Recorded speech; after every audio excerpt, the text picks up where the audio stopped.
2024 সালের 14 জুলাই শেখ হাসিনা সাংবাদিকদের সাথে মতবিনিময়ের সময় বলেছিলেন, মুক্তিযোদ্ধার নাতিপুতিদের চাকরি হবে না, সব রাজাকারের বাচ্চাদের চাকরি হবে, রাজাকারের নাতিপুতিদের চাকরি হবে।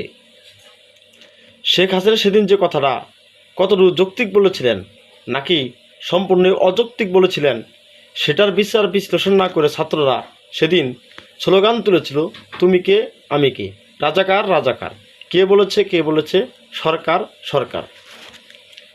সেই একই দিনে অর্থাৎ 2026 সালের 14 জুলাই ওই ছাত্রদেরই আর একটা স্লোগান আমরা দেখতে পেলাম। স্লোগানটা কি? স্লোগানটা হচ্ছে, তুমি কে আমি কে, ব্রয়লার মুরগি ব্রয়লার মুরগি, কে বলেছে শিক্ষামন্ত্রী। আসলে কি বর্তমান শিক্ষামন্ত্রী ছাত্রছাত্রীদেরকে ছোট করার উদ্দেশ্যে বা হেয় প্রতিপন্ন করার উদ্দেশ্যে ব্রয়লার মুরগি বলেছেন, নাকি উনি একটা বিষয় বস্তু বোঝানোর জন্য উদাহরণস্বরূপ বলেছিলেন, এক ছাত্রী তার বাবার মোবাইলে হোয়াটসঅ্যাপের মাধ্যমে শিক্ষামন্ত্রীর সাথে কথা বলেছিলেন। কথা বলার এক পর্যায়ে ওই ছাত্রী শিক্ষামন্ত্রীকে বলেন, ছাত্রছাত্রীরা যদি ভিজে তাহলে তো জ্বর চলে আসবে, আর জ্বর চলে আসলে তো পরের পরীক্ষাগুলো দিতে পারবে না, বা পরের পরীক্ষাগুলো কিভাবে দিবে। এই কথোপকথনের এক পর্যায়ে শিক্ষামন্ত্রী বলেন, আমার মেয়েটাও তো ফার্মের মুরগির মতো, একটু ভিজলেই জ্বর চলে আসে। এখানে কি শিক্ষামন্ত্রী ওনার নিজের মেয়েকে বা ছাত্রীকে মানে ব্রয়লার মুরগি বলছে কোন অর্থে?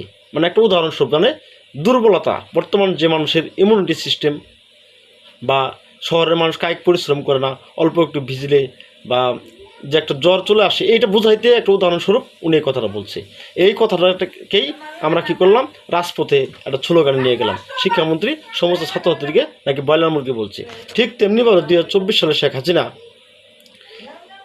একটা বলেছে কি, রাজাকারের নাতিপুতিদের চাকরি হবে। উনি তো সত্য কথা বলেছেন।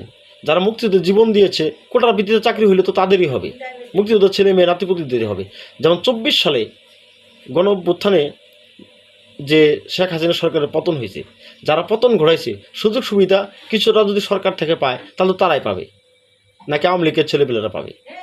তাহলে এই জন্য আমি দেখতে পাচ্তেছি যে বর্তমানে কথা না বুঝে, বিচার বিশ্লেষণ না করে ওটাকে রাজনৈতিক স্লোগান, রাজনৈতিক একটা উদ্দেশ্য হাসিলের স্লোগানে পরিণত করা হচ্ছে।